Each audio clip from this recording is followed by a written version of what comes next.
Thank you and welcome. So I'm going to talk about some of the history of trumpeter swans. I'll give you some updates, swans in Iowa, and then also chat a little bit about our future of swans here in Iowa. Actually share some personal stories too and talk a little more about trumpeting the cause for Iowa wetlands and particularly focus on habitat. So in Iowa, we of course have trumpeter swans, but we also have the tundra swans, as many as 40,000 tundra swans in Northeast Iowa at one time. Mute swans are pretty rare. We have basically only about a handful of mutes. They typically, we're afraid mute swans expanding from the east, but we have very few free-flying mute swans in the state. So trumpeters last nested in Iowa back in 1883, last disappearance.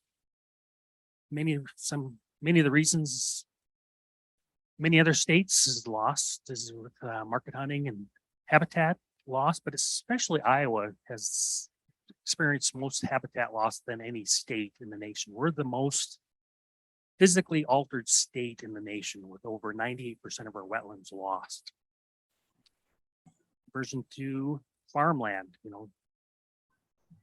it's amazing the amount of drainage ditches, especially even more recently, the amount of pattern tiling in the state. And it's actually kind of concerning too, is the pattern tiling. I don't know of any section in northern Iowa that doesn't contain some type of pattern tiling. And it's actually a tax write-off. It's known as a farm improvement. So in some ways it's kind of concerning. We as society paying for that, but we also the consequences with reduced water quality, flooding and such as well. In Iowa, there's been an effort to restore wetlands as well. Just pretty darn easy to restore wetlands in Iowa, just bringing that tile to the surface, daylight that water. Here's a public area south of Clear Lake, 3,500 acres, wetlands restored. So some of the objectives we had was to restore free-flying swans to the state. The second, and this is really quite unique to many programs from Iowa.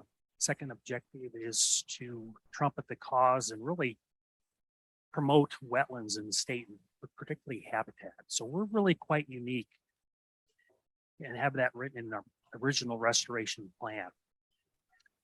So sources of swans, 26 different states. So we have really quite the variety of swan genetics in Iowa. Another thing that's quite unique is all the partnership pairs out there. We've had over 30 captive breeding pairs cranking out between 100 and 120 signets. So we really got reproductive engine. Oh, okay. Yeah, well, they're in a meeting. They're in a meeting at 2. They've got a 2 o'clock meeting, probably a Friday. Well, I don't know that, but that might be why they're not answering, because she said so. Got a meeting that starts in a minute. Yeah, so I don't know. Whatever. Oh, okay. Yeah. I'll try at 3 o'clock. If they don't answer, then I will just call them tomorrow morning. I thought they were just excited to hear my program.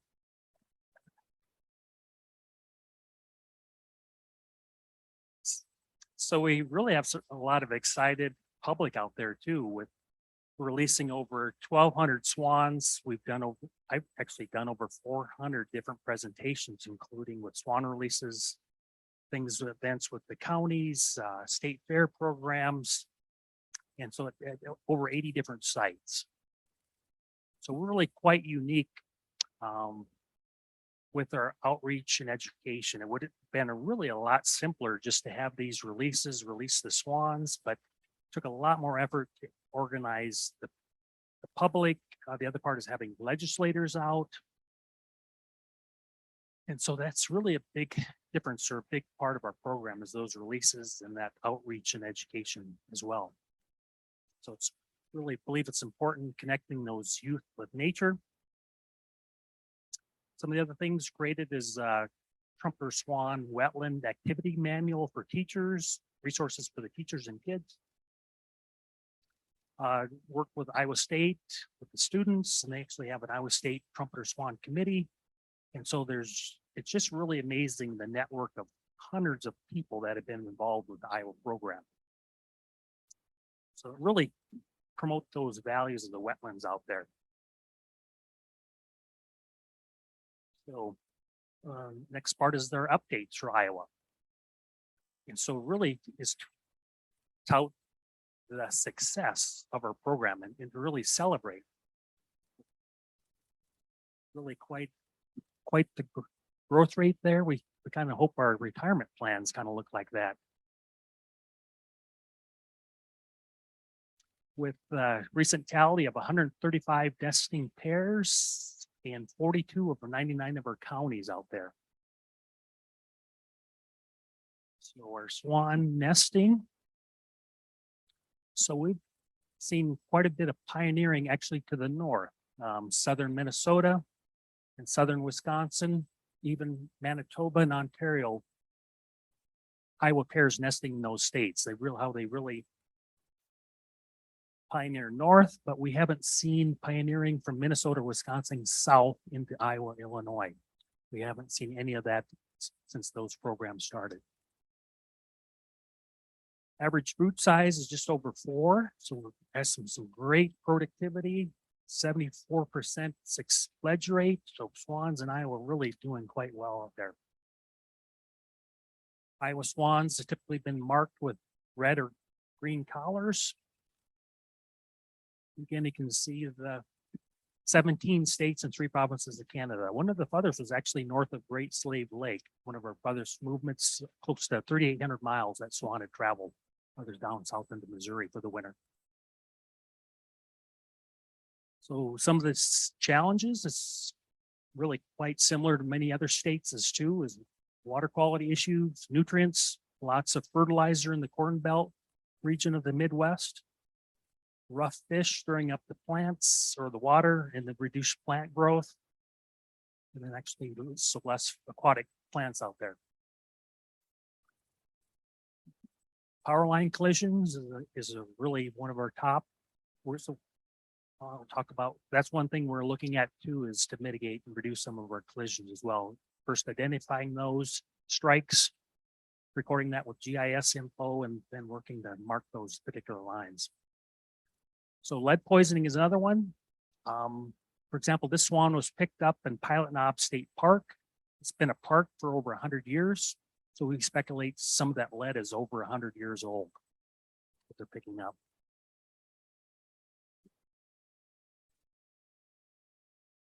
The other is, certainly disease out there, aspergillosis. So we're in the process of developing a management plan. And with that management plan, well, first we got to celebrate our successes, take a little break and step back. But we're at a self-sustaining population. So we've actually discontinued our releases in Iowa and reevaluating our plan. Some of the things we are doing is and plan on is actually monitoring our population. And the other part is actually look at the future of our second objective, the outreach and education, or the trumpeting the cause for the wetlands or the habitat. So I'll kind of focus a little more on that for the rest of the program here. So in our department, majority of our funds come from hunting and fishing license sales. That continues to decrease over years. So, and unfortunately, it seems outreach and education research are the top things to get cut. We've lost 3/4 of our information and education staff. And so the question is, what is the future?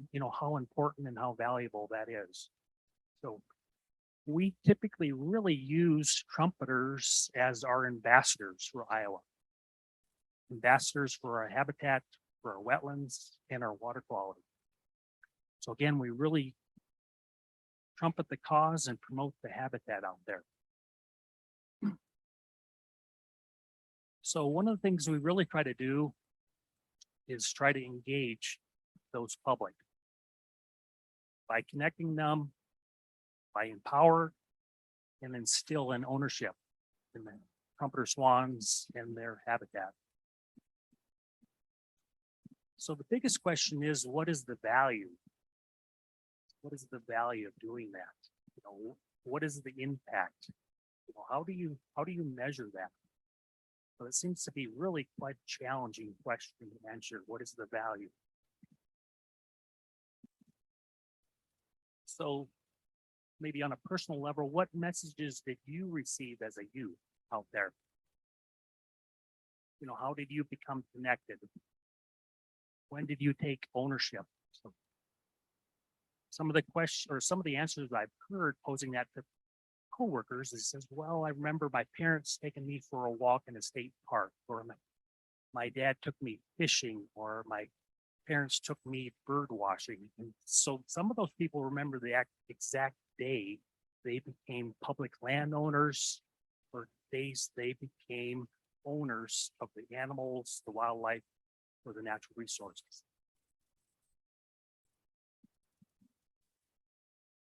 So what I'm learning is I heard quite a different message when I was growing up. It's really quite different. I'm kind of an oddball, I guess, so to speak. So some of the messages I heard growing up in Northwest Iowa. Has anybody heard this message out there? You've heard? So Dale, he grew up in Iowa, so he heard that one, of course. So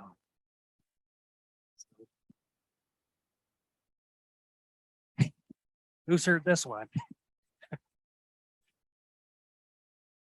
So most of the messages I heard for wetlands and natural resources were actually pretty quite negative. But there's also messages in society, you know, we need to feed the world. So, you know, what's kind of remarkable, these are messages I heard from people I trusted out there. And typically you grow up sticking with those messages that you trusted out there. So, you know, how did I end up here today? You know, I really probably shouldn't be. You know, the odds of me being here, hearing those messages really quite remote. So most people say, well, I think he was struck by lightning, maybe. But a lot of it, I would contribute life altering for me was the messages I heard from information and education put out there. One of them was from the National Wildlife Federation, you know, Save Our Wetlands. You know, who's seen these programs on TV with the wild? So what was the impact for you guys on seeing some of these messages growing up? But for me, it was actually life altering. And so the importance of the field trips, that's one thing. So again, it comes down to promoting habitat.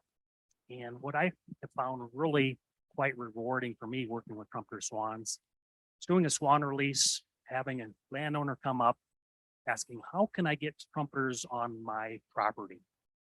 And the particular gentleman sent him a brochure. He went out and restored some wetlands, and within 2 years had trumpeters show up on his property. And the neat part is then he went out, he was an ambassador, and he showcased and was proud of his land, showed it to the neighbors. And so he was really quite ambassador and advocate for our wetlands out there. So that's, to me, really quite rewarding.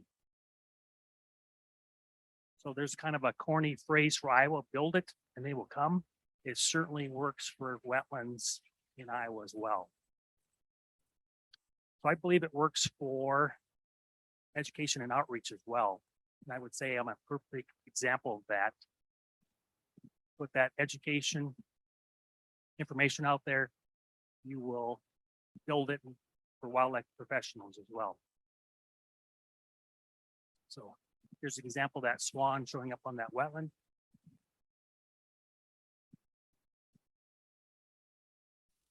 So in Iowa, we've had over 500 public events, anywhere from 30 kids to over 1,100 kids at some of these particular events out there. So the other thing we're working on is try to empower others too. For example, county conservation boards, naturalists. So again, what is the value of doing these programs? And it's typically most programs, that's the first thing to be cut out there is that education, outreach out there. So again,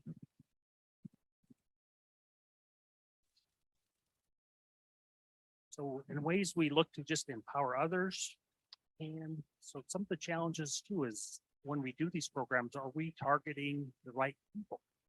What I learned, most of natural resource professionals grew up with that support for the natural resource and stuff. So are we targeting the right crowd out there when we do our programs? And so what I believe too is I value these programs and outreach more so just because it had more of a life altering effect on me too. So I'm certainly have a different value on that perspective as well. And, you know, what is the impact and how important is this? And so I bring up that question, like the future of the Trumpeter Swan Society in other states. We've been successful in such, with the restoration in many of these states, you know, where do we go from here?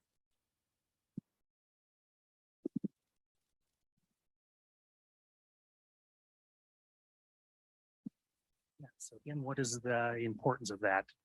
So again, really to stress, believe it's really important to interact with the public, engage, connect, empower, and instill that ownership. And once there's that value, then comes respect, care, and ultimately protect. So we protect things that we value. So really believe that's important to instill that value. So another part is why restore? It's one thing as well, we restore the species, of course, and the populations. So I've posed this question to the public as well. You know, why do we want to restore trumpeter swans in Iowa?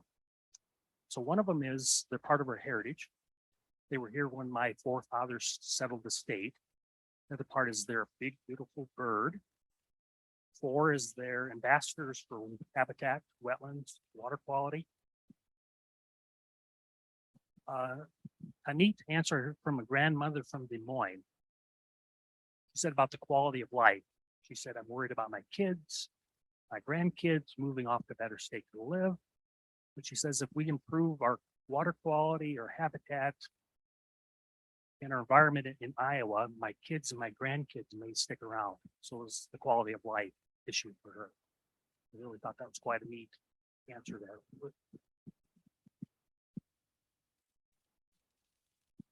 So what does our future hold out there?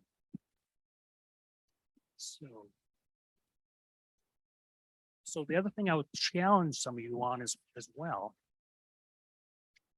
from day to day, is to potentially develop that connection with the public. So maybe I should back up. How many got into this profession to work with wildlife? How many people got in the profession to get away from people? So many of us, including myself, I would say was an extreme introvert and was extremely uncomfortable working with the public outreach. But so what I do is challenge you to step outside your comfort zone and to work with those people. And so the impact you can make with the public. So and so, for example, just even little bitty things. From example, we heard one of the talks about 5P and just the little connection that's made from GMS collared swan. And I think it was in Wisconsin, but it ended up down in St. Louis. And now it brought a particular person from St. Louis, brought him all the way to the conference here. And so just that network and how that's really, I guess maybe tie in how build it and they will come, that network of people and the connection and that value and people developing that ownership and ultimately protecting something they care about.